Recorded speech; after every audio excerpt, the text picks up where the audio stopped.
우리 눈에 걸리는 질병 중에 중심성 망막증과 황반변성이라는 질병이 있습니다. 이 질병에 걸리게 되면 직선이 휘어져 보이기도 하고 또 물체가 찌그러져 보이는 경우도 있습니다. 이런 질병은 우리 몸의 이상으로 나타나는 현상이죠. 그런데 우리 몸에 이와 같은 질병이 걸리지 않아도 직선이 휘어져 보이는 경우가 있습니다. 그것을 우리는 착시현상이라고 말하죠. 착시는 실제와는 다르게 우리 눈에 보여지는 현상을 말합니다. 이런 착시의 원인은 몸에 질병을 가진 사람에게만 나타나는 것이 아니라 건강한 사람에게도 나타나는 아주 자연스러운 현상입니다. 이런 착시의 원인은 바로 주변 환경에 의해 실제와 다르게 보여지는 것 뿐입니다. 착시 현상이 어떤 사물에만 나타나는 것이 아니죠. 때로는 하나님께서 우리를 뜻대로 이끌어 가시는데 그 뜻을 잘못 이해하고 살아가는 것이 우리는 곧 영적 착시 현상이라고 말할 수 있습니다. 하나님의 의도와 뜻을 알려고 하지 않고 내 주변에 일어나고 있는 현상들에 의해 하나님의 뜻을 실제와 다르게 이해하고 행동하는 것, 그것을 우리는 영적 착시 현상이라고 말합니다. 오늘 본문에서 다윗의 모습이 마치 착시 현상에 의해 보이는 것이 실제인 것처럼 살아가는 모습을 보여주고 있습니다. 다윗을 죽이기 위해 사울은 다윗을 쫓아 십광야에 이르렀습니다. 그런데 광야 하길라산에 진을 친 사울은 그곳에서 잠이 들죠. 이를 본 다윗의 진영의 아비새는 사울을 죽이기를 원했습니다. 그러나 다윗은 아비새의 요청을 허락하지 않고 사울을 살려주었습니다. 이것이 사무엘상 26장 9절과 10절 말씀이죠. 다윗이 아비새에게 이르되 죽이지 말라. 누구든지 손을 들어 여호와의 기름 부음 받은 자를 치면 죄가 없겠느냐 하고 다윗이 또 이르되 여호와께서 살아계심을 두고 맹세하노니 여호와께서 그를 치시리니 혹은 죽을 날이 이르거나 또는 전장에 나가서 망하리라. 그리고 다윗은 창과 물병만 가지고 돌아오고 사울을 살려줍니다. 다윗으로부터 살림을 받은 사울은 다윗을 죽이려고 했던 자신의 행동이 잘못되었음을 알고 다윗에게 이런 고백을 합니다. 사무엘상 26장 21절과 25절입니다. 내가 범죄하였도다. 내 아들 다윗아 돌아오라. 내가 다시는 너를 헤아려 하지 아니하리라. 내가 어리석은 일을 하였으니 대단히 잘못되었다. 내가 큰 일을 행하겠고 반드시 승리를 얻으리라. 사울은 다윗에게 이런 고백을 하고 있습니다. 다윗은 자신이 여호와의 기름 부음 받은 사울을 살려준 것을 통해 하나님께서 자신의 모든 환난에서 구하여 내실 것이라는 또한 확신을 가졌습니다. 26장 23절과 24절에서 다윗은 그런 하나님을 신뢰하고 있습니다. 하나님께서 공의와 신실을 따라 자신에게 갚을 것이다. 그리고 왕의 생명을 내가 중히 여긴 것 같이 하나님께서 내 생명을 중히 여기셔서 모든 환난에서 나를 구하여 내시기를 바랍니다. 이런 고백을 하고 있습니다. 이런 다윗은 고백을 통해 원수를 갚을 수 있는 기회가 있었음에도 하나님의 말씀에 순종하며 그가 철저히 하나님을 신뢰하고 있음을 우리는 알 수 있습니다.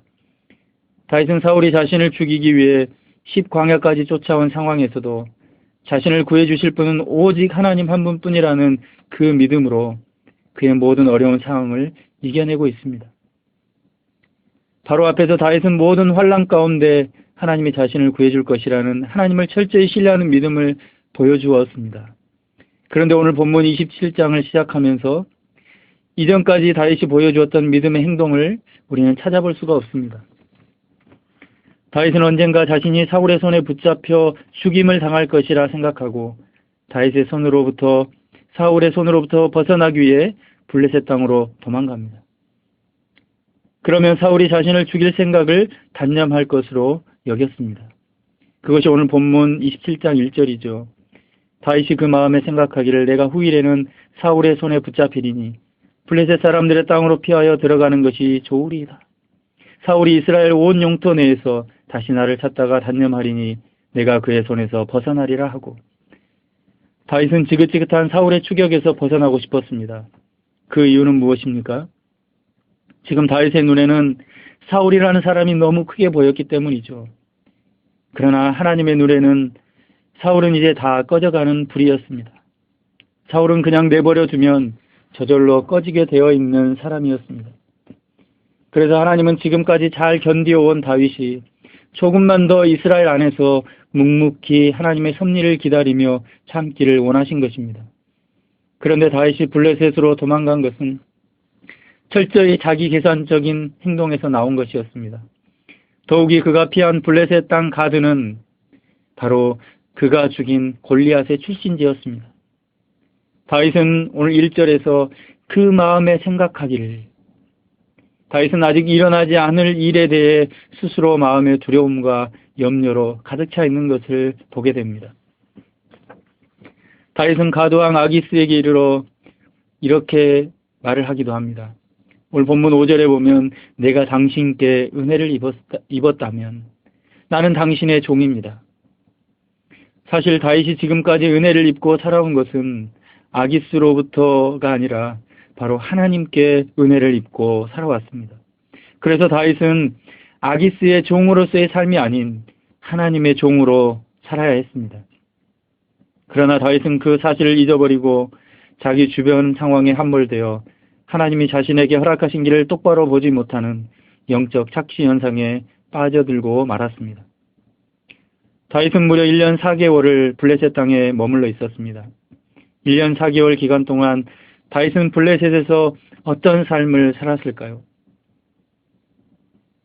블레셋에서 머문 다윗의 마음은 어떠했을까요? 다윗의 마음은 결코 편하지 않았을 것입니다. 물론 다윗이 어려운 가운데서도 이스라엘 땅에 남아 있었으면 고생은 했을 겁니다. 그러나 매 순간 하나님이 주시는 감격과 은혜를 그는 체험할 수 있었을 것입니다. 그러나 블레셋 땅에서는 비록 몸은 편했지만 마음의 감격과 하나님의 은혜로부터 받은 그 감동은 경험할 수 없었던 것입니다. 지난 토요일 한 청년과 이런 대화를 나눴습니다. 목사님, 제가 군 문제를 놓고 기도하고 있는데 공익근무를 놓고 기도해도 될까요? 그 질문을 하는 청년 스스로 본인이 의도하는 바가 무엇인지 알고 있었습니다. 그래서 제가 이런 답을 했습니다. 물론 하나님께 무엇이든지 우리는 기도할 수 있지. 그런데 무엇 때문에 그것을 구하려고 하는지 깊이 생각하면 좋겠다. 그때 그 청년이 바로 제게 답을 했습니다. 목사님, 그러면 그렇게 기도하지 않는 것이 좋겠어요. 만약 우리가 다윗과 같은 상태가 되었을 때 우리는 스스로 질문을 던져봐야 합니다. 몸이 힘들어도 마음에 감동이 있는 것이 나은가? 아니면 감동은 없더라도 몸이 편한 것이 나은가? 지금 다윗은 무엇을 선택하고 있습니까? 그는 잠시 잠깐 편안함을 위해서 하나님께서 자신에게 베풀어 주신 그 은혜를 잃어버리고 바로 블레셋 땅으로 도망간 것입니다. 다윗은 블레셋 땅에 머물면서 그와 함께 온 사람들과 함께 그술 사람, 기르스 사람, 아말렉 사람을 쳐서 죽이고 거기에 있는 재물을 빼앗아 아기스에게로 가져갔습니다. 그술, 기르스, 아말렉 이 지역은 가드왕 아기스와 바로 친분 관계에 있는 사람들이었습니다. 다윗은 이스라엘을 치는 대신 바로 가드왕 아기스와 친분 관계에 있는 사람들을 치고 그 재물을 가드왕 아기스에게 가져왔습니다. 다윗은 아기스의 신하로 있는 이상 무엇인가 도움이 되어야 했습니다. 그래서 그는 이스라엘을 친다고 하고서 아말렉을 쳐서 그 전리품을 아기스에게로 가져온 것입니다. 그런데 아기스 왕이 다윗에게 누구를 쳤는지 물었습니다. 그때 다윗은 유다 네겝과 여라무엘 사람의 네겝과 겐 사람의 네겝이니다라고 실제와는 다른 거짓을 말합니다. 그는 아말렉을 치면서 아기스에게는 이스라엘을 치고 왔다고 속이고 있는 것입니다. 다윗이 이처럼 가드왕에게 자신이 한 행동에 대해 거짓을 한 이유가 무엇입니까? 오늘 본문 27장 11절에 보면 그것도 철저히 다윗의 생각이었습니다. 그리고 무엇보다 그는 가드왕 아기스를 두려워하고 있습니다. 다윗이 가드왕에게 자신이 한 행동에 대해 거짓을 말하는 이유는 사실이 드러날 경우 더 이상 블레셋 땅에 머물 수 없다는 생각을 하고 있었기 때문입니다. 다윗은 지금 여전히 그의 생각에 따라 거짓을 말하고 있습니다. 가드 왕에게 잘 보여 블레셋 땅에 오래 그리고 안전하게 머물고자 했던 것입니다. 다윗의 이런 행동은 결국 하나님을 신뢰하던 자신의 마음을 지키지 못한 것에서 비롯되었습니다. 주변의 상황에 자신의 마음을 빼앗기고 그것에 함몰되어 진짜 지켜야 할 하나님을 향한 마음을 잃어버린 것입니다. 하나님의 인도하심을 보지 못하는 영적인 눈이 가려지고 말았던 것입니다. 잠언 4장 23절에 하나님은 이렇게 말씀합니다. 모든 지킬 만한 것 중에 더욱 내 마음을 지키라. 생명의 근원이 이에서 남이니라. 뿐만 아니라 잠언 25장 28절에도 자기의 마음을 제어하지 아니하는 자는 성읍이 무너지고 성벽이 없는 것과 같으니라. 지금 다윗은 생명의 근원이 되는 자신의 마음을 지키지 못하고 제어하지 못함으로 무너져 버리고 만 것입니다. 자신의 인생의 길을 인도하시는 하나님을 보지 못하고 자신의 주변에 일어나고 있는 일들로 잘못된 결정을 내리면서도 하나님의 뜻대로 가고 있다는 영적 착시 현상에 빠져 하나님의 뜻을 보지 못하고 있는 것입니다. 우리는 어떻습니까? 다윗과 같은 착각, 그 영적 착시 현상에 빠져 하나님의 뜻이 아닌데 뜻인 것으로 여기며 자기 중심적인 고집을 부리며 살아가고 있지는 않습니까? 그렇다면 영적 착시 현상으로부터 우리의 마음을 지키고 제어하는 삶을 살기 위해 필요한 것은 무엇일까요? 첫 번째는 내 마음의 생각을 믿지 말라는 것입니다. 지금 수고로이 땀을 흘리며 이 땅을 살아가야 하는 것은 죄의 결과로 우리에게 주어진 것입니다. 그리고 이 땅을 살아가는 인간들의 끊임없이 죄로 인해 하나님은 여전히 한탄하고 계십니다. 마음으로 생각하는 모든 계획이 약한 인간은 결코 하나님의 뜻을 따를 수 없고 하나님과 원수된 자가 되고 말았습니다. 우리 인간의 부패한 마음을 성경은 이렇게 말씀하고 있습니다. 만물보다 거짓되고 심히 부패한 것은 마음이라. 누가 이를 알리오마는. 에레미야 17장 9절 말씀이죠. 또 로마서 3장 23절에 모든 사람이 죄를 범하였음에 하나님의 영광이 이르지 못하더니라고 말씀합니다. 우리는 우리의 마음의 생각이 이렇게 연약하다는 것, 결코 믿을 수 없다는 사실을 직시하고 인정해야 합니다. 사실 신앙생활이라는 것은 하나님 앞에서 이 사실을 깨닫는 것으로부터 출발합니다. 교회 안에서 여러 훈련들을 받는다 할지라도 그 훈련이 단지 지식적인 나를 세우는 것으로만 여긴다면 그것은 잘못된 훈련 방향입니다. 하나님의 말씀 앞에서 이런 우리 자신을 직시하게 하는 훈련이 되어야 합니다. 그것으로 나를 세우려고 하고 강하게 하려는 것이 1차적인 목표가 되어서는 안 된다는 것입니다. 자칫 잘못하면 그런 훈련이 나의 연약함을 직시하기보다 나를 가리고 가두는 것이 되고 마는 것입니다. 창세기 3장 7절에 이런 말씀이 나오죠. 이에 그들의 눈이 밝아져 자기들이 벗은 줄을 알고 무화과 나무 잎을 엮어 치마로 삼았더라. 무화과 나무 잎은 인간이 자신들의 공허를 메우고 부끄러움을 감추기 위해 역사 속에서 토해낸 과학, 문명, 철학, 종교, 학문, 종교 등의 인간 쪽에서의 모든 행위를 상징하고 있습니다. 그러나 무화과 나무 잎의 특징은 무엇입니까? 잠깐이면 말라버린다는 것입니다.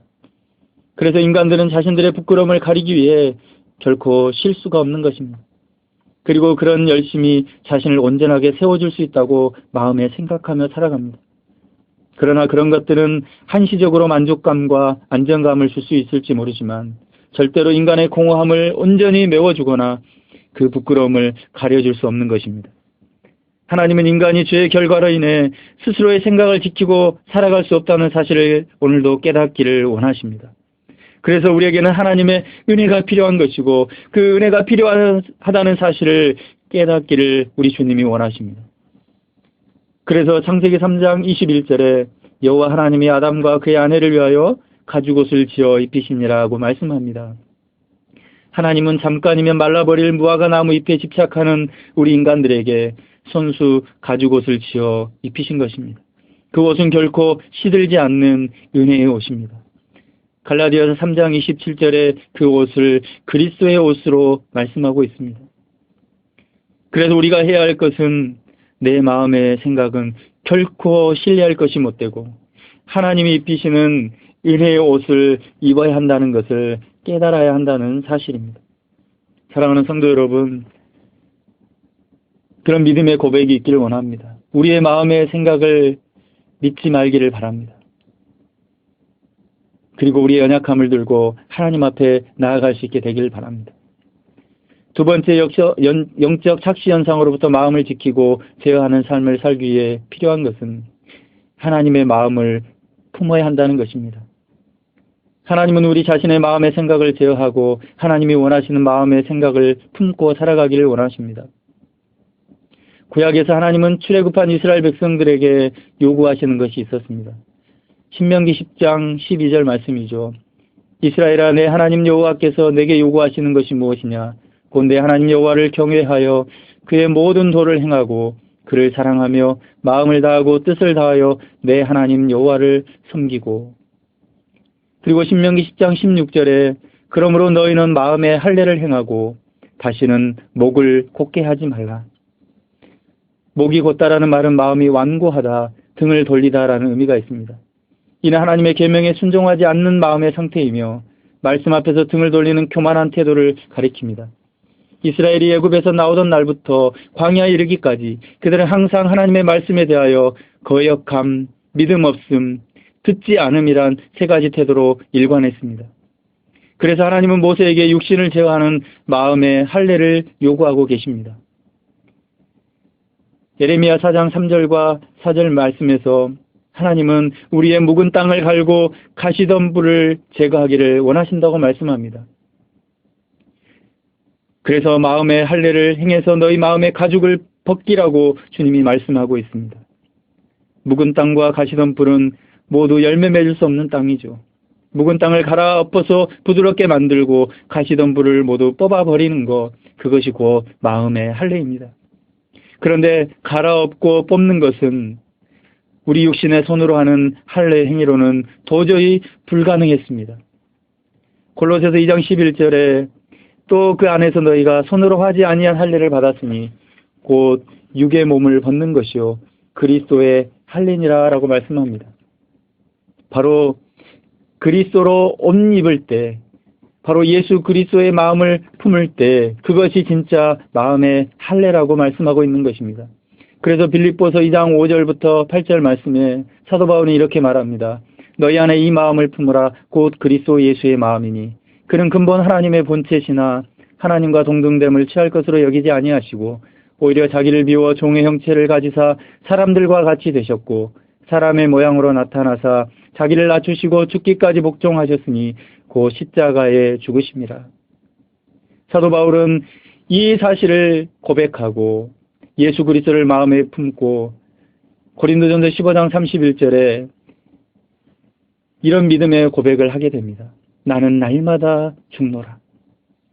이것이 곧 자기를 부인하고 십자가를 지고 예수를 따르는 삶인 것입니다. 여러분, 죽기까지 복종하신 예수님처럼 그리스도 예수의 마음을 품고 살아갈 때 진짜 살아나는 은혜를 경험하게 되는 것입니다.